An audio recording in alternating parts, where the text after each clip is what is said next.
Thank you so much, Jill, for being a part of today's conversation and leading us through this really important discussion about placing the right people in the right positions to impact profitability, performance, and productivity. Great. Hey, thank you so much for inviting us to be a part of this conversation. And to those of us on the call, I love that we're together in kind of this intimate setting. So I really want this to be interactive, no death by PowerPoint, none of that sort of thing. Like, let's just talk about where you're at right now and what I might be able to offer from my vantage point. The gray hair is natural because of all these years spent in talent acquisition and talent management. So let's just talk. This has been a crazy 18 months or more that we've lived through. We've had to kind of throw out the playbook. What used to work probably isn't going to work as we move forward, right? So now we need to reimagine, re-engineer, redo things in order for us to thrive into the future. So what I had wanted to talk about a little bit is just how do you do that? How do you bring in the best of the bunch, right? The best for you, because it really doesn't matter if you have an A player, but they're not right for your environment. It's never going to work, right? So how do you articulate those sorts of messages so the right people are attracted to you, the wrong people just keep on going down the road, right? And that you can set yourself up for success. So we'll spend some time talking about that. But if you don't mind right now, let's just open it up. Let's talk about what are the pain points that you guys are feeling that made you think, hey, this is something that I want to sit in on. This is something that I want to talk about, just so that we can make sure that we hit on the parts of the conversation that are going to be most compelling for you or most advantageous for you. A smaller group. Let's all get off mute and let's just have a conversation, as Jill said. So please take yourself off mute, and we'll sort of create a opportunity for everyone to ask questions and have dialogue. Yeah. And did you think that you were going to have to do that? You thought, oh, I can just log on and listen for a little bit and take a break out of my day. But I think that to get the value, let's just see where we're sitting right now and how we can help. So, Christy, did you have a thought?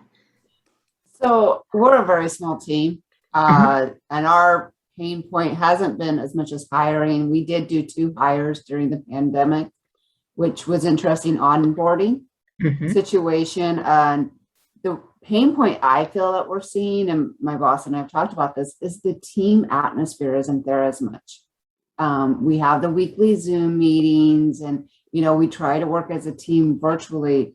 And so from the HR, what you are reading and studying and everything, is there something to help with that atmosphere? Because that's our pain point, because fortunately we don't have to hire anyone right now. Right. So now that you have them here, how do you maintain that culture? How do you imbue the culture out to the folks who aren't coming into bricks and mortar and sitting with you, and they're in a virtual environment? And then just how do you keep the excitement up? How do you keep the energy up, the engagement with these people? And that's essential to having a good team and people who want to perform for you and want to do more than just their job, right? So that level of engagement, fantastic. We will discuss that. We'll talk about that. Teresa, what about you? So I work for an international development and relief organization, and we're a global organization with offices in probably about 30 countries around the world. And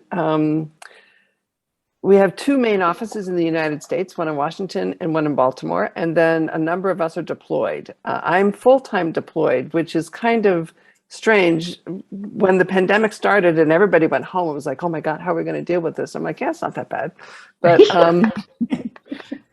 but one of the things that is shifting is that to Christy's point, we onboarded 3 new members of our team, which is 100% deployed for the most part, over the course of the last year. And we've not met, we can't meet them yet.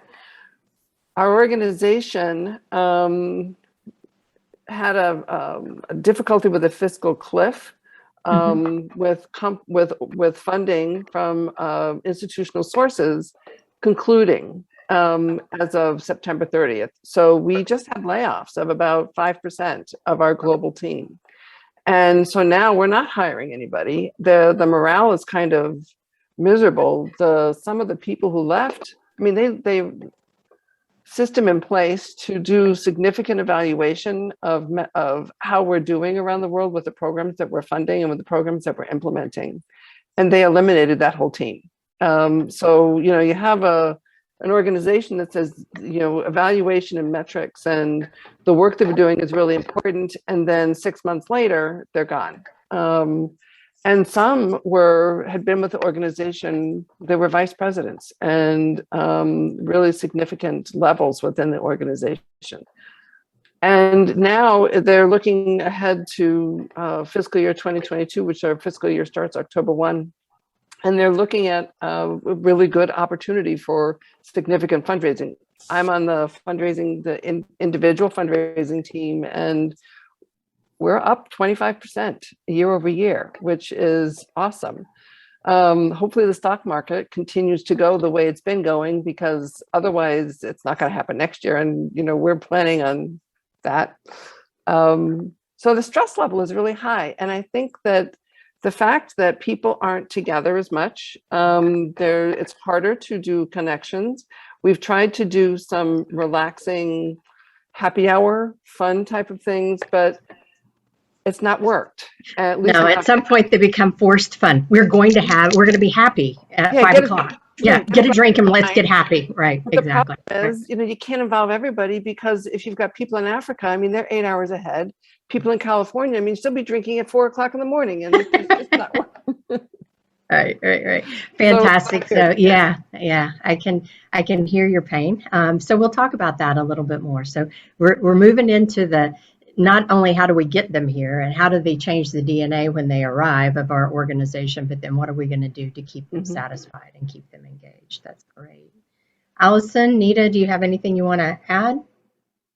I'm sure. I think for us, like I said, I work for a charter school. So, we are federally funded, but our funding is also a bit different than some other public schools. And so it's tied a lot to our students. And also, in addition to that, we are really reliant upon the budget being approved at the state, and county levels to understand what we're working with each year. This year in particular, with the pandemic, I think a lot of schools saw a lot of change in their staffing. And over the summer, we hired 32 new people with a staff of, we're 117 total, so 32 is pretty big. And we have 2 more spots that are still open. So, we're actively still recruiting at the same time, trying to bring in and really welcome and onboard into our culture a whole lot of new folks. And then simultaneously trying to make up for a year in the past 18 months where we had new staff then, where the first time they entered the building was this year. So it's a lot of transition and a lot of kind of like reinventing the culture again, because we have so many new people, and at the same time trying to actively fill those open roles too. And then of course, I'm sure as everyone knows, when you have open roles, especially in a school, it doesn't mean that work just doesn't get done. It means everybody else picks up that gap. And so that weighs on people and that impacts our culture as well. So I think, those are the things I'm hoping to learn about here and think about with this group. Fantastic.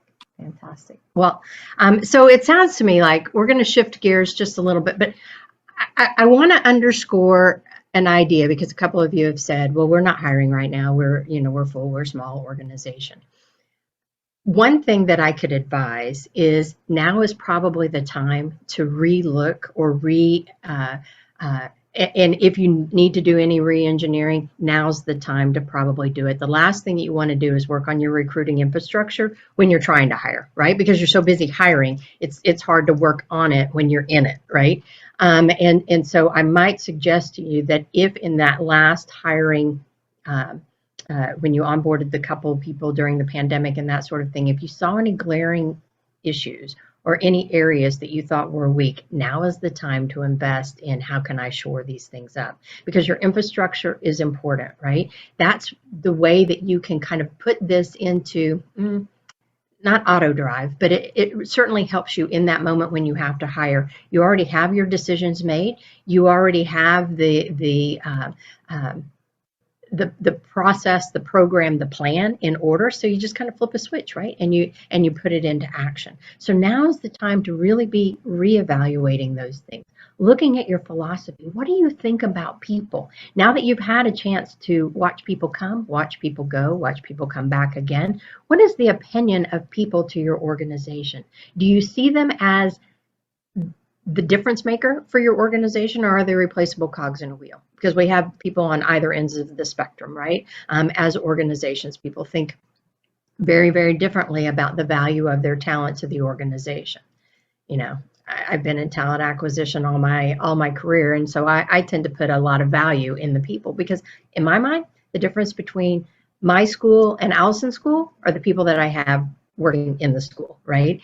That's my differentiator. So if we value talent at all, we want to make sure that the processes to bring the people into play are solid, and that we have a plan moving forward. So those philosophies and the processes and the procedures that we're going to do, very, very critical. Now is a great time too, when you're not hiring, to be thinking about what is that brand that I'm putting out there, so that when it is time to bring more people, how do they see my organization, and how do they identify with me? So to begin to spend some time really thinking about that employee value proposition. What am I going to do to attract people to me, to say I'm an employer of choice? I'm a place that you want to be. And so to be able to articulate that in a time when I don't have to think about that and hire them at the same time, when I can really invest some time and energy into getting that message out there, the message that I want. Because if you think that, well, we don't really have a brand, we've not spent time on that. We spend time on, how we're going to go to the marketplace, but this is not, something that we invest in. I tell you what, just go on Glassdoor, go on Indeed, go on some of these sites. The absence of a brand is a brand, and you don't want somebody else making that brand statement for you. You want to be the one that's in the driver's seat, right? So to be able to think about what makes us different, what makes us tick, and why would somebody want to join our organization and then stay here? Because that employee value proposition, yes, it's a way to attract some talent to your organization, but it's also what you want to remind your people of, right? Day in and day out. Why did you come here? Why do you stay here? Because I promise you, we are re-recruiting every single morning when people come into our organization. So being able to I keep using the word articulate. I think I put that in like the last 7 sentences, but to be able to speak to that employee value proposition, to be able to, just it's embedded in just your DNA of how you talk about the organization, how you attract people to the company is super, super important. So wherever you can use to get that messaging out, where do people that fit into your organization, where do they hang out? Put that message out there and keep it going. Have people tethered to your organization even when you don't need to hire, right? Because then that's going to make it so much simpler when you do. You've already kind of earmarked a few people, and some people have already earmarked you as a potential place to be. And so it makes it just so much faster, so much easier to be able to bring people into the organization if you think about it ahead of time. So that's your social media, that's your website, that's your anything that you might be doing in places where people talk about their employer, right? So you want to make sure that that branding message is on point, and it's something that you think really speaks to why somebody would want to come to your organization. If you struggle with that, just ask people who are there. Why did you join this company? Why do you stay every day? What do you think? And that can help you to frame that conversation and to be able to build out those statements that are going to be most valuable to you, and then kind of live it out, demonstrate it in all the different ways. You also have to think about just how are you going to bring people in? What kind of recruiting process are you going to have? Is it going to be 9 interviews and a trial run? Is it going to be 3 quick interviews? There are some expectations now, and you've read the headlines about how it's an employee's market. And we've heard about the great resignation, and I've heard it reframed as the great rehire, right? Because that's something that we need to be considering every day that we come to work, that rehiring of the people who are already with us. Teresa talked about, perhaps a situation which makes it not as fun to come to work sometimes when everybody's stressed or the morale is down. And so what are we doing to make sure that we're keeping those people who are sticking with us through this sort of thing? And another thing that I've seen, I don't know if you guys have seen this, but a lot of organizations are offering sign-on bonuses. Well, the other side of that equation is, what about all these people who stayed with you for the last 18 months, right? What are you doing for them? Because I can only imagine what that feels like if I had invested in my organization and there were some rocky times over the past 18 months. And I've been doing what I was supposed to do every single day, showing up when I was supposed to be there, doing the things, thinking about how we can be more innovative or better tomorrow than we were today. And then I see somebody new come into the organization and they get some extra money just for joining the firm. Can you imagine kind of what that's doing to your employment brand for those people who are with you? So to be thoughtful about some things like that as you try to attract people to your organization. And so now is the time to be thinking about these things. What's the interview process? Is it behavioral-based interviewing, which I would highly recommend if that's not something that you have in place now? It puts more structure to the interview process. It gives you a chance. You're like 5 times more likely to hire the right person if you'll do behavioral-based interviewing, because past behavior is a predictor of future behavior. If you've loaned people money in the past and they didn't pay you back, you going to loan them money again? Probably not, right? It's the same idea when you're thinking about, show me what you've done before so I know that you can do it for me here. Thinking about things like assessments and background checks and things like that. What do you want to do there? How do you want to spend that time from the time that you offer a job until they start? Because that, for a recruiter, is the scariest time of all, right? Because especially if you had a passive candidate who didn't know that they wanted a new job until you reached out to them and you got them all excited. Well, then they're saying, wow, if Nita's company's doing this, wonder what other organizations are doing right now. Let me go dip my toe. And so all of a sudden you have this person who wasn't thinking about leaving his current employer at all, and now has decided that they want to try and see what else is out there. So that time between making an offer and the person starting is an important time in the recruiting. But as you guys know, some of you have had apple cart turnover, almost hiring 32 out of 117 people, or hiring 2 when you only had 7 maybe to start with. Every new hire changes the DNA of your organization, right? I mean, it holistically changes everything. And so how do you keep that culture alive? How do you keep those sorts of things when it is very different when you bring in somebody? And I think that whole virtual interviewing and then virtual onboarding, and being able to discuss culture or frame your culture at the very, very early stages. That's why that branding message is so important, because you can start to beat that drum at that time, and you get them to understand the expectations of your organization and that culture. Because really, culture is us, right? It's our behaviors. It's the way that we do things. It's not a building, right? It's wrong of us to think that the culture has to only reside inside the bricks and mortar. No, it's in how we do the things that we do. How do we think about the things that we think about here at our work? So being able to share that with folks, to be able to speak into what is our mission, what are our values, and then demonstrate it in every little thing that we do. So whether it's the posting for a new position, whether it's the interviewing and how all of our folks who engage with a candidate in that process, how do they talk about our company? How do they show our culture? How do they walk it out? That's critical to making sure that the people understand what they're getting into when they join your firm. Yeah, Christy. What about exit interviews? Because I've heard pros and cons to that. And so like when I've left a company, there was no exit interview. Right. Right. And I've done a couple of exit interviews for our company, and it doesn't seem like the truth is given of why they're truly leaving. They just said, oh, I just got this new opportunity. So what is your outlook on that? So I do believe in exit interviews, but what I'm going to say about the exit interviews is that, there is value in probably having that conversation as somebody's leaving the organization. But truly, they've made the decision to leave. They're ready to go. They've got some next step already planned for themselves. So they're kind of done with you at that point, right? They're kind of like, I just want to get out. Here's my computer. Here's my stuff. I just want to go. Please just let me go. You're in between me and the door. Can you move?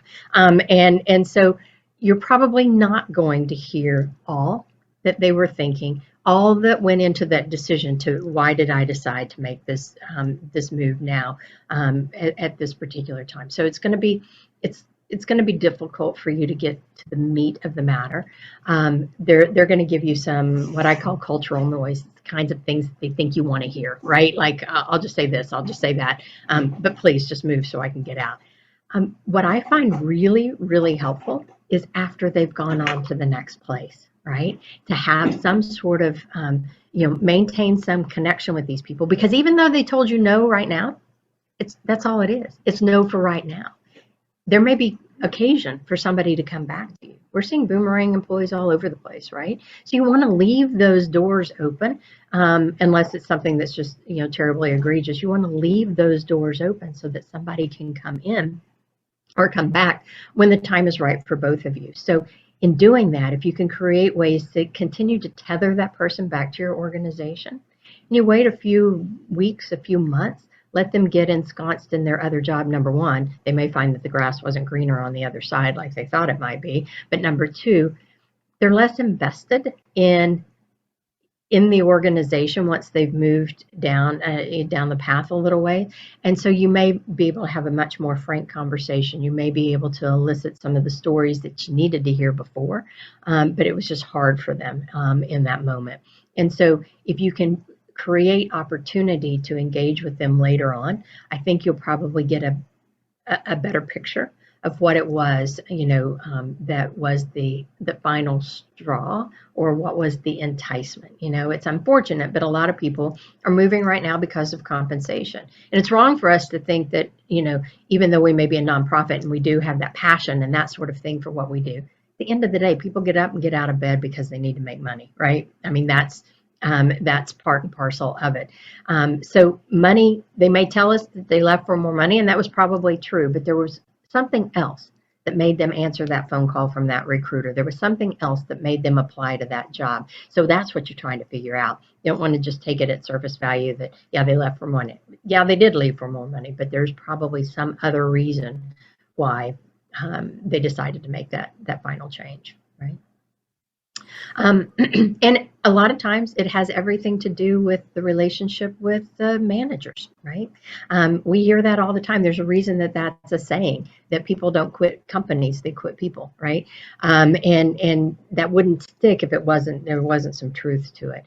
And so a lot of times, especially in an exit interview that's happening in the moment, it's hard for them to be able to share some of that information. So if you can wait a little bit further. And I saw something really interesting during the pandemic. Now, those of us who have worked from home for a while kind of had our schedules down. We had our ideas down. We knew kind of what we were going to do. But those of us who maybe were suddenly thrust in this work from home type situation, we had managers that tended to fall into two camps.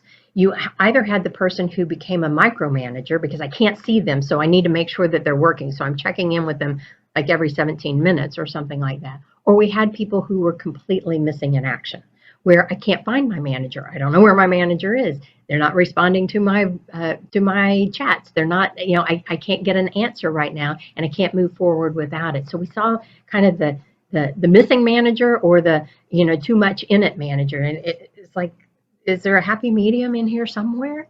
And so in working with the frustrations of the employees now kind of coming out of the pandemic, if that's what we're doing. I don't know what you call this that we're sitting in right now, but as people begin to think about they've had a lot of time to think, right? They've had a lot of time to think about what went right during the pandemic, what went wrong. Hey, I've got some extra time with my family. I get to have lunch with my kid every day. I didn't know how fulfilling that sort of thing might be. And so when they have a bad experience with their manager, there goes another tick mark. There goes another tick mark. There goes another tick mark. And so being able to work with our leadership to be able to manage in this time is going to be critical for us to kind of make it through this next and set ourselves up for success in the future. And so Teresa's asking, are there programs or tools that would be helpful for managers? There's a ton of stuff out there right now, Teresa, particularly talking about that hybrid. So if you have people working in Baltimore, you have people working in DC, but you also have people scattered around the globe, that hybrid, how do you handle if 3 people are in the office and 2 people are on the Zoom call? How do you do that effectively so that everybody can feel like they're participating? You Google it, you're going to be overrun with information, but there are some toolkits that are out there to be able to help. Even things like some of the collaborative software, the Teams and the Slack, they're doing a lot in order to try to help managers to manage through this kind of hybrid, whatever we're going to be in the next, right? But using the Zoom and dealing with people face to face at the same time. So some of those might be places that I would point you right away. We've just kind of bounced all over the place. We were talking about this, and then we were talking about that, and then we were talking about culture. And but here's, I guess here's my bottom line to culture is the key to engagement, and that's what we're all looking for, right? Is engaged employees. It doesn't mean that they have to be happy every single day that they come to work, but we're looking for that level of engagement. That's the better team that we're trying to get to. That we're trying to get engaged people. And when I think about our staffs, I tend to do this in performance reviews. You're going to have somebody who was stellar at about 10% of their job. They're great. And we're all adults, and we're probably not going to get greater than great, right? And we probably have that 10% that we just aren't very good at. And we're adults, and we're probably not going to get that much better at some of those things. We've just learned how to cope, learning some coping mechanisms. But we got this whole 80% right here in the middle that we're good, and we could be just a little bit better, right? And so I kind of, I think about that with our engaged employees. We probably have about 10% of our employee pool that is engaged, right? And they're great. And we can invest in them and we can give them those sorts of things, but they're probably a group of people that carry their own, it comes from within. That's who they are. They kind of carry their own sunshine kind of people. That's what I like to call them. And then we've got this 10% that maybe are actively disengaged, right? They've left, but they keep showing up every day, right? And I don't know that I would invest a lot in those people unless you're trying to figure out investing ways to get them to realize they probably just want to move on down the road. But you've got that 80% that can be heavily influenced by one side or the other, right? And so that's the group that you want to invest in. You want to make them just a little bit more engaged tomorrow than they were today. And that's how you begin to move the needle. You get them to see where they sit in the organization and how effective they can be when they show up to the organization, how important it is. And so when people can have that sense of purpose and have a line of sight to what it is that they're doing and why it matters, I think that's everything to an individual, because we all want to be better and we all want to contribute. I don't care where you sit in the organization. Everybody has that need to feel like they're a part of something and that they're doing something that's bigger than themselves, right? That they're helping something else. Now, when you start thinking about the generations, how you speak that could be a little bit different. Based on who they are and what resonates with them. So it's not a one size fits all to try to move that 80% into the next level, but it has to do with understanding who they are, right? A lot of times I'll talk to managers and they really don't know their people at all. And that's the key, that communication. So when we talk about those managers that were absent or the ones that were too much in people's business, they're not appreciated because they're not trying to get to know that individual, right? And understand how they tick. And I don't need you checking in with me all the time. I work better if you don't, if you give me the instruction and let me go. Or maybe I do need a little bit of extra hand-holding, and your absence makes me feel like I'm not important, right? So understanding who people are. So Teresa's saying, she had a question in the chat. She said, how can we help? Because I'm sitting right in that middle of the 80%, right? Are there some tools, or are there some things that have worked for other organizations? And I think the linchpin for this is your managers and getting them to understand the criticality of culture and engagement to their profitability and to their success. It's kind of that rising tide lifts all boats kind of idea, right? And so being able to speak into the managers and get them to understand that sort of thing and get them to understand how important communication is with their people will very, very quickly make a huge difference within your organization. So if you don't have regular check-ins, if you don't have a plan in mind, my immediate supervisor is fantastic at this. She knows everybody on the team, and she knows what makes Jill tick. She knows what makes Carmus tick. She knows what makes everybody tick. And she approaches us in such a way that she's honoring whatever it is that is important to us. And she's found a way. Is that hard to do? Yeah. Does it take time? Yeah. Do you have to talk about things you might not even care to talk about? Yeah. But you know what? That's our jobs as leaders of organizations. We weren't hired to do the stuff. Somebody else was hired to do the stuff. So what we need to do as leaders is to move everything out of the way so they can get the stuff done, so they can do the stuff. Our job's not to be in the weeds. Our job is to be able to help those people who are in the weeds do their job better. And so, yeah, if it was easy, everybody'd be doing it, right? But that's the important part of how we move forward and move our organizations forward and add a level of engagement that maybe wasn't there before. Allison, we've talked about a lot of stuff that happens inside the building, and I know you're concerned a lot with that talent acquisition. Are there some things that we kind of need to back up and hit to make you feel like you got a little nugget to take away today? I've written like 2 pages of notes already, so I think I'm taking away a lot. So I am good to just keep listening and learning, but thank you for checking in with me on that. Yeah, I just didn't want to get beyond that conversation, but I think we're all in agreement here that it's about the people and that it's the people first kind of attitude. I'm very fortunate to work for an organization in which, as my organization was being built 36 years ago, the 2 folks who started the company, before they ever put a business plan in place, they sat around and they talked about, how do we want our employees, when we start hiring people, how do we want them to feel when they come to work?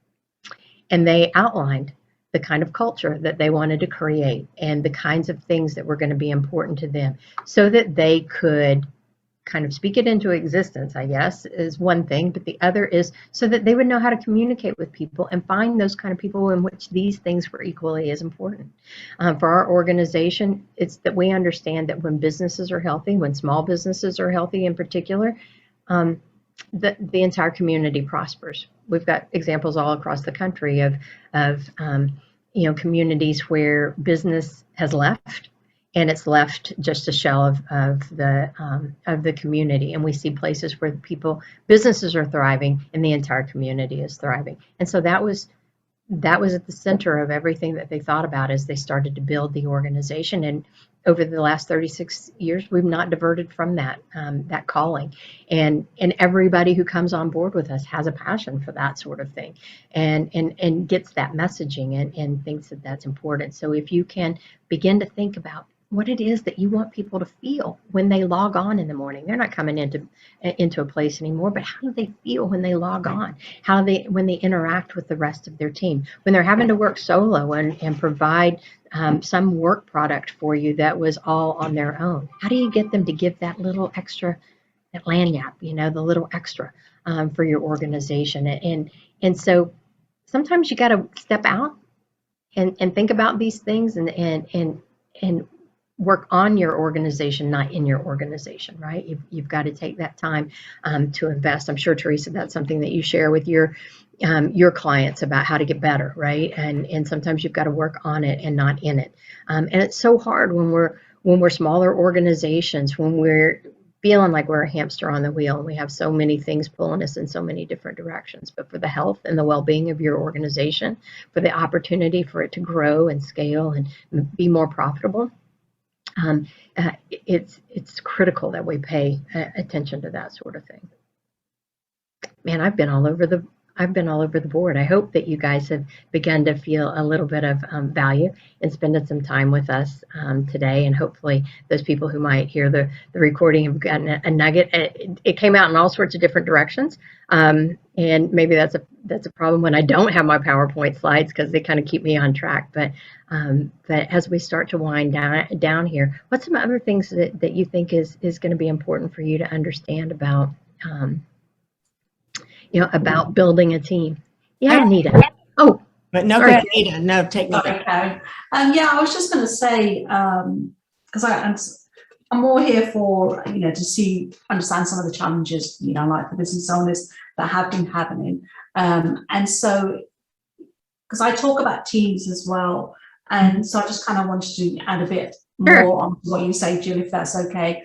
Obviously, as a business owner, you're going to be setting an example. So, you might reach out 24/7, but you don't necessarily want to expect that from your team members and employees. So just remember that you are setting an example. There are ways of overcoming that. You can do them all in draft or send them later on, but also synergy in terms of get to know people in your team, see what motivates them so that they, respect your values, the business culture that you want to build, because, especially if they're client facing, they will be representing your business, and you want there to be consistency in terms of what the business culture that you want to create with the values that you have as an entrepreneur, that is reflected in your business, and there's consistency throughout the business as well. But also transparency, in that if you are working on a project, maybe there's some diversification or some growth, sometimes the resentment happens when you're keeping hush-hush, and, just having that little bit of transparency keeps them involved, it keeps them invested. And so where they could be doubting, I can't see this business going anywhere, but if they knew that actually you're looking at diversifying or growing, then it keeps the team motivated, but also know what motivates them. I'll give one example. Don't assume pay is the only motivator. Just when I first started, we used to finish an hour early on a Friday, and that just having that 1 hour early, it was great, so having more time off could be more of a motivator than just having, like a 2% bonus or something like that. So don't assume that money is the only motivator for people, because although time is money, just having the time, giving yourself, like, say if this meeting finished 5 minutes early, you've given back that 5 minutes time, and that's like, I can go and have a cup of tea or something, so get to know what motivates them. So that's what I wanted to say, actually, Jill. Yeah. It all goes back to communication, right? If you don't have those lines of communication open, that transparency, and there is an expectation for transparency in today's marketplace, right? That it's all out there. It's all out there in social media. It's all out there. So everybody has an expectation that you're not going to keep things too buttoned up. Now, do you need to share everybody's the pay structure of your entire organization with everybody? No. But those things that they do need to know to keep them excited about the opportunities at the organization. So when you've taken a punch to the gut, like Teresa's organization did, being honest about that sort of thing, letting people know that this is where we sit, this is why we're here, and here's what we're going to do to get over this, right? And maybe that collective, inviting everybody to that conversation, help somebody to think of an idea that never had been thought of before as a way to get out and find grant money somewhere else, or to do things, a little bit differently than we did last week, and look for some cost savings measures, because we're all here because we're either supposed to make some money for our organizations or save some money for our organizations, right? And so if we can, again, then that's also showing somebody where they fit into the organization, why they're important. We don't hire people just for grins and giggles. We hire people because we need something. And so they need to understand how much we need them. That's one of the things too, and you can tell that you're maybe about to lose a team member, is you start watching turnover. That's something to pay a lot of attention to, turnover, but you start watching absenteeism. That's what I was meant to say when we were talking about turnover, because it's an indicator that somebody feels like they're not necessary. It won't matter if I don't show up today. It doesn't matter, or I'm immaterial to this whole enterprise. So be mindful of that sort of thing. If you start seeing some patterns, then we really need to shore up the communication with those particular individuals. But to Nita's point, if we're talking to people, we know what motivates them. We know that, they got to get the paycheck, but what's that little extra? I was giving a conversation, or having a conversation similar to this to another group, and a guy gave me a great example when he said he was noticing that one of his team members was coming in later every morning. Wasn't like her. She was a top performer, but she was coming in late. She was a little bit frazzled when she would first log on, kind of knew something was up. He kind of let it go for a while. Finally had a conversation with her, and he found out she was training for a triathlon, and she had a coach, and he could only meet with her in the morning, and blah, blah, blah, blah. But long story short, it made her, she had to go meet with him. She had to go get ready. This was when they were going back into the office. And so she was caught in a weird traffic that wasn't her normal traffic, normal traffic patterns, and she was trying to figure all that out. He had no idea they had an employee that wanted to run a triathlon. So you know what? His bonuses and things became Hoka tennis shoes, or whatever that was important to somebody who's investing in their in that kind of a passion or that kind of a hobby. And everything started to change. They even had a conversation, and he said, let me give you 15, 30 minutes of grace in the morning, just so that you're not so frazzled and you're not so panicked, and that you can do something different with that. But all it took was a conversation. And sometimes that's all it is, to be able to bring our people back into the fold, and to get that 80%, to get just a little bit more tomorrow, right? Karen, did you have Teresa? You're on mute, Teresa. Oh, no, we're going to wrap up here in a second. Did anybody else have any other short questions? I know that Jill has, and she's hopping off onto another call right at the hour. So we wanted to be mindful of that. But if anybody has any questions, I have some questions which I'm going to email you, because they're not short. Okay, great. And we can do that. We can do it by email, and then we can share with the audience and with those people who log on later, what the answers to those. But Teresa, just real quick before we go, did you have a question?